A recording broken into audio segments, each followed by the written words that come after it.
सबसे पहले तो आपको बहुत बहुत मुबारक हो।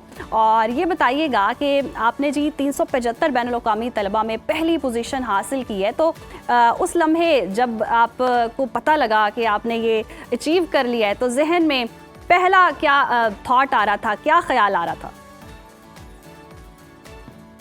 Thank you so much. पहले तो सुनो न्यूज़ की टीम की तरफ से और जो हमारे होस्ट हैं आप सबकी टीम की तरफ से thank you so much for having me on show. पहले जो मेरे माइंड में चीज़ ये आई थी, अल्हम्दुलिल्लाह पाकिस्तान का नाम जो आजकल पाकिस्तान को जो एक नेगेटिव इमेज के तौर पर पेश किया जा रहा है, अल्हम्दुलिल्लाह उसको मैंने अपनी कोशिशों की वजह से थोड़ा को जो है पॉजिटिविटी की तरफ लेकर गया हूँ। तो पहले मुझे जो है ये माइंड में चीज़ आई थी, अल्हम्दुलिल्लाह। अच्छा, बुल्गारिया जाकर मेडिकल की तालीम हासिल करना कितना मुश्किल ये तजुर्बा था? ज़बान, कल्चर और तालीमी निज़ाम सब कुछ मुख्तलिफ होता है, कितना चैलेंजिंग रहा ये? देखिए, मेडिसिन तो ओवरऑल ही बड़ी चैलेंजेस है, अगरचे वो पाकिस्तान हो या यूरोप हो। ऑफ कोर्स यूरोप में थोड़ी को मेडिसिन टफ होती है। ऑलमोस्ट 6 इयर्स का एक ये जर्नी थी और बहुत चैलेंजेस आए। आपको पता है लैंग्वेज बैरियर होता है। वैसे तो मेरी इंग्लिश में कंप्लीट हुई है, लेकिन फिर भी काफ़ी बैरियर्स आते हैं। कल्चर डिफरेंट होता है, क्योंकि मैं शुरू से ही जर्मनी पहले रहा हूँ। जर्मनी में गुजरांवाला में वक्त गुजरा, उसके बाद जर्मनी अपना जो है काफ़ी टाइम गुजारा। उसके बाद बल्गारिया, क्योंकि जर्मनी में कंपटीशन बहुत होता है मेडिसिन के हवाले से, तो काफ़ी जो फॉरेन स्टूडेंट्स होते हैं वो बाहर के कंट्री चले जाते हैं यूरोप में। तो मैंने बल्गारिया को चूज़ किया क्योंकि यहाँ पर इंग्लिश स्पीकिंग यूनिवर्सिटी थी। तो बहुत से चैलेंजेस फेस आए थे, लेकिन पीछे यही था ज़हन में कि नहीं भाई, आप आए हैं तो कामयाब होना है। अपनी लेगेसी को, जो फैमिली की लेगेसी थी, उसको आगे लेकर चलना है। तो फाइनली ये जर्नी कंप्लीट हुई। टफ थी, लेकिन अल्हम्दुलिल्लाह अल्लाह और उसके रसूल का करम है कि जर्नी को एक अच्छे तरीके से ख़त्म किया। सही, यानी कि आपकी जो फैमिली का ताल्लुक है वो भी मेडिकल के शोबे से ही है और आप फिर उसी लेगेसी को आगे लेकर चल रहे हैं। जी अल्हम्दुलिल्लाह, मेरी वालदा जो है वो भी मेडिकल के शोबे से हैं और इसी वजह से उनकी लेगेसी को कंटिन्यू करना था। सही, ज़बरदस्त ज़बरदस्त। और फैमिली भी ऑब्वियसली फिर सपोर्टिव भी होगी जब एक लेगेसी लेकर बच्चा चल रहा है। और वाकई बड़ा ज़बरदस्त आपने काम किया। और सबसे ज़्यादा GPA हासिल करना यकीनी तौर पर आसान नहीं है। और मेडिकल की फील्ड में तो रोज़ाना कितना को आप पढ़ते हैं, क्या रूटीन है? कोई स्टडी प्लान भी हमारे साथ शेयर करें ताकि जो बच्चे रेस में थोड़े पीछे हैं वो भी आगे आ सकें।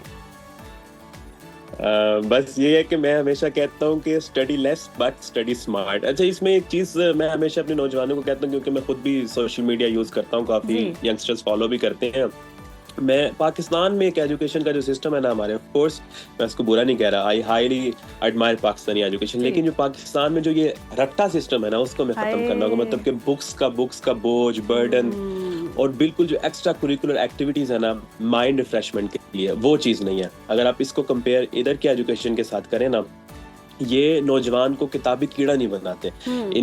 इनके साथ अगर इन्होंने जैसे कि सुबह मैं क्लासेस में गया हूँ ना, तो मैंने 1 बजे घर वापस आ जाना है। उसके बाद मैं फ्री हूँ। उसके बाद ये मुझे स्पोर्ट्स की क्लासेस जो कंपलसरी हैं, हमने स्पोर्ट्स कंपलसरी क्लास में जाना है। अगर मैं फिजिक्स की क्लास छोड़ सकता हूँ, मैं केमिस्ट्री की छोड़ सकता हूँ, लेकिन स्पोर्ट की क्लास में मुझे डेफिनेटली होना ही है। अगर मैं ना गया तो मुझे अटेंडेंस नहीं मिलेगी और मैं एग्जाम्स के लिए नहीं जा सकता।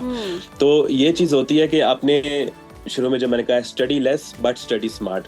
सही, टाइम मैनेजमेंट जो है बड़ा ज़रूरी होता है। और टाइम किस तरह आपने मैनेज करना है। आप कुछ स्टूडेंट्स होते हैं वो लाइब्रेरी जाकर पढ़ते हैं। मैंने मोस्ट ऑफ द टाइम घर में स्टडी कंप्लीट की, घर में अकेले पढ़ता था। ऑफ कोर्स आपको थोड़ा बहुत किताबी कीड़ा भी पढ़ना पड़ता है, लेकिन बात यही है कि माइंड जब तक आपका फ्रेश रहेगा ना, तो तब जो है आप किसी भी जितने मर्जी चैलेंजेस आए आप उनको फेस कर सकते हैं।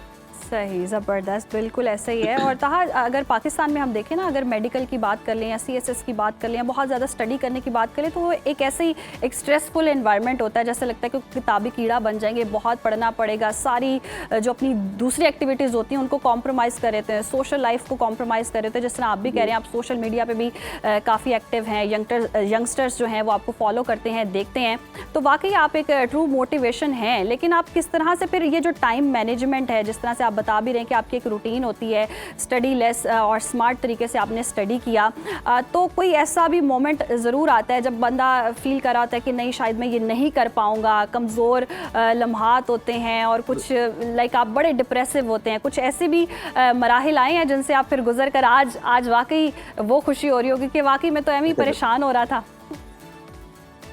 ऑफ कोर्स मैं अपनी लाइफ में 6 इयर्स की जर्नी में कोई एग्जाम फेल नहीं हुआ था। अच्छा। एक एग्जाम में फेल हुआ था, वो भी माइक्रोबायोलॉजी का एग्जाम था, काफी टफ एग्जाम था, जिसमें मैंने तो गिव अप करने को सोचा। मैंने कहा मैं जो है अब ये मेडिसिन नहीं कर सकता, लेकिन फिर मैं इकबाल का बहुत ज्यादा फॉलोअर हूँ, क्योंकि इकबाल भी जर्मनी आए थे, उन्होंने पीएचडी की, मेरा घर भी उनसे बहुत करीब है, जहाँ पर अभी इकबाल का उन्होंने म्यूजियम टाइप घर बनाया हुआ है। तो मैंने जब इकबाल को देखा, मैं कहा यार इकबाल भी तो जो वहां पर पढ़ के और पाकिस्तान के लिए काम करता है और फिर पाकिस्तान हमें मिलता है। एक ड्रीम थी ना कायद आजम की और इकबाल की कि पाकिस्तान बनेगा, तो पाकिस्तान अल्हम्दुलिल्लाह बना। तो इकबाल का वो शेर भी था ना, खीरा ना कर सका मुझे जलवाए दानिश फिरन, जब तक आपकी आंख का सुरमा मदीना और नजफ रहेगा ना।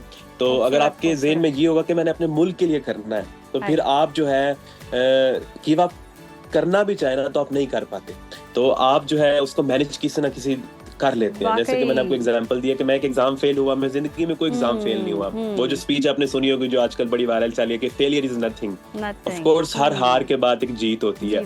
और फिर मैं जब देखता था कि ये टाइटल मुझे मिलेगा, डॉक्टर टाइटल, तो उसके लिए फिर दिन रात पढ़ना भी पड़ता है, अपनी टाइम मैनेजमेंट भी करना पड़ता है। जैसे आप वीकेंड पे बाहर चले जाते थे हम अपने दोस्तों के साथ, लेकिन जो अंडर द वीक था वो घर में बैठ के स्टडी करनी, एग्जाम से पहले जब आना, ऐसे ही पढ़ना पड़ता है, मेहनत करनी पड़ती है और वो मेहनत का समर भी नजर आता है। और इतनी ट्रू इंस्पिरेशंस आपने जिनसे ली हैं वो वाकई बहुत काबिले तारीफ भी हैं, और पॉजिटिव माइंड के साथ आपने अपनी जर्नी शुरू की और माशाल्लाह से अब कामयाबियां भी समेट रहे हैं और आगे भी इंशाल्लाह समेटेंगे। बहुत मुबारक हो आपको। जाते जाते बस आप कोई टिप्स बता दें जो देखने वाले हैं, जो तलबा हैं, जो स्ट्रगल कर रहे हैं या जो जर्मनी आकर पढ़ना चाहते हैं, उनको कोई टिप्स और ट्रिक्स बता दें तो अच्छा ही होगा। यही है कि रट्टे से बाहर आए, अपने आप को क्रिएटिव फील्ड में लेकर आए, क्रिएटिविटी को प्रमोट करें। जितने एजुकेशन में स्पेशली जो है इस आपके चैनल के through specially government of Pakistan से चाहूंगा कि जो आपके पास काबिल बच्चे हैं उनको प्रमोट करें। देखें इधर की जो गवर्नमेंट है वो अपने बच्चों को सपोर्ट भी करती है, प्रमोट भी करती है। इवन के जर्मनी की मेडिसिन टोटली फ्री है।